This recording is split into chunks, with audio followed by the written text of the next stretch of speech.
Hi everybody, my name is Ryan and this is lesson 4 of learning HTML and CSS. In this lesson we'll be learning about search engine meta tags. So we'll begin by going to Google and doing a search. I'm going to search for helicopters. Right, now you'll all be familiar with these kind of results that come back, 10 results per page.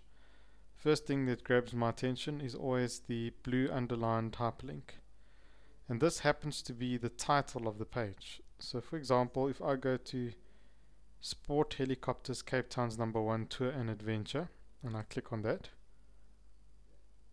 it will take me to their website. Notice at the top here in the title bar it says Sport Helicopters Cape Town's #1 Tour and Adventure Flight Operator, and notice also in the tab the same title appears. Now it is possible to view the HTML coding of any website. You simply go Control U if you're using Chrome or Firefox. Otherwise, if you're using Internet Explorer, you just click on View and Source and you'll see the source code of the page. You can see from this source code the title tag. Let's see if we can find the title tag. So the title tag should be somewhere in the head section of the document. There's the head section of the document, and there we have it.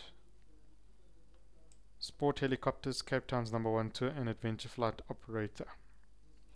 So going back to my code, you'll see my title is Lesson 4 Search Engine Meta Tags, and I can quite easily change this and save the file again if I wish. It's important to make sure that your title on each page is unique to that page. So your home page should have a different title to your contact page, for example. It should be relevant to the specific page you're going to. And don't make it just a short little title, make it something that's actually meaningful. Remember that in a search result on Google, that's the first thing that grabs your attention. So it needs to be normally a sentence long with the most important key phrases embedded into that title. The next thing that grabs my attention is the description. So if you have a look, the description is the black text. And the way we add description is by using a meta tag. So I'm going to take you to W3 Schools, which is a good reference for HTML tags. We'll go to the tag reference, and all in alphabetical order, look for the meta tag. Remember, meta means data about data. So I'll just click on meta and we'll get some examples. So in fact, the second example defines the description of your web page. I'm just going to copy that so you can see it. And the order of the meta tags doesn't really matter as long as it goes somewhere in your head section of the document. So remember, the head section of the document is this entire section over here.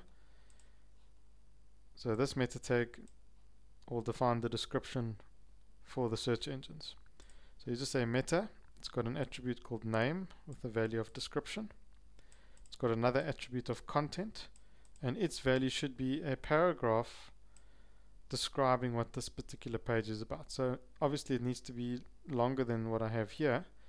It would need to be something probably around about 2 sentences long. So if we look, for example, at one of these, this would be a good example of a Google description.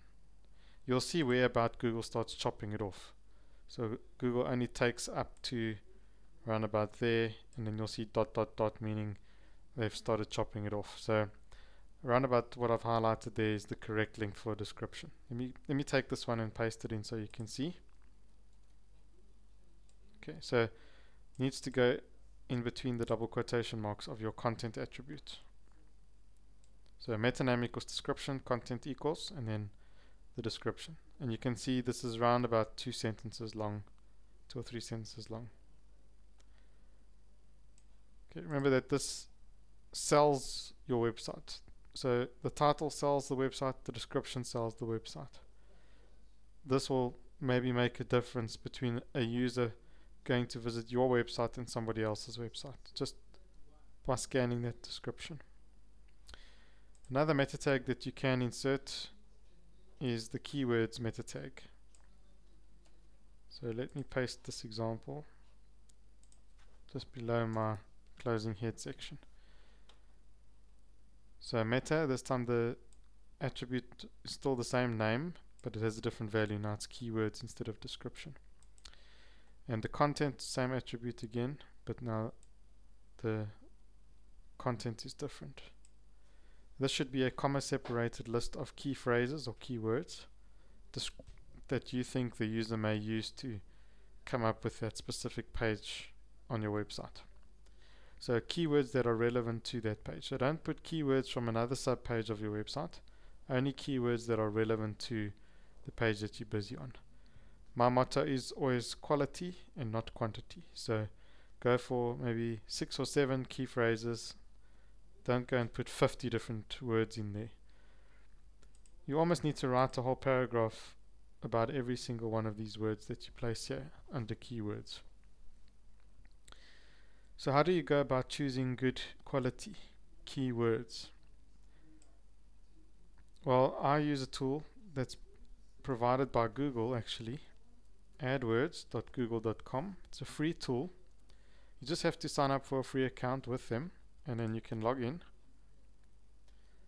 And once you're logged in, you'll be able to go and use their keyword tool. Right, so if you go to Tools and Analysis, Keyword Planner,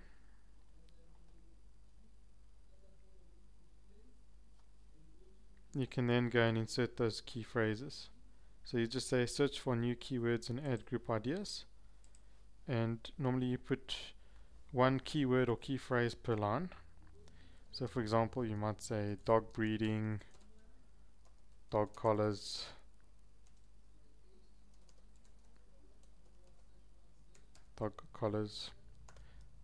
dog training, pet food, and so on. So all the words that you think would be applicable. If your website's already live, you could already put the website address in there. In our case, it's not yet live, so we just leave that blank. Select the area that you're targeting. This is very important. So what part of the world do you want to target? Is it only local to your city, or is it local to your whole country, or do you actually target other countries as well? So you can actually go and add different cities. I've added Cape Town and Johannesburg. You can remove a city, you can add another city. Maybe I want to add Harare in Zimbabwe.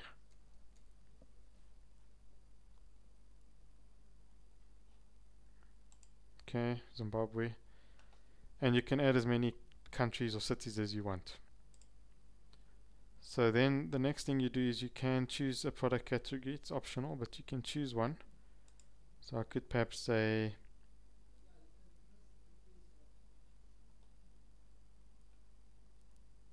hobbies and leisure, pets and animals, and I could go and choose a subcategory if I wanted to, or I could just take this entire category.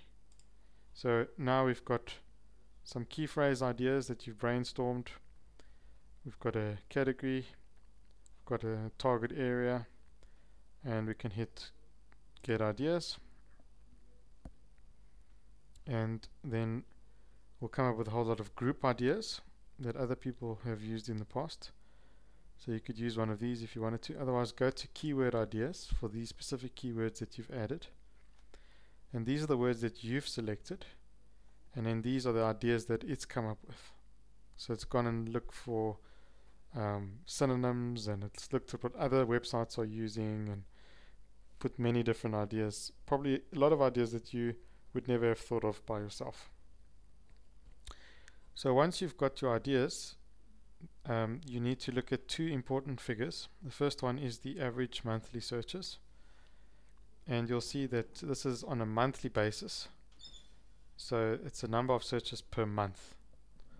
So in this case, for example, dog training tips, you'll see there's 20 searches on average per month.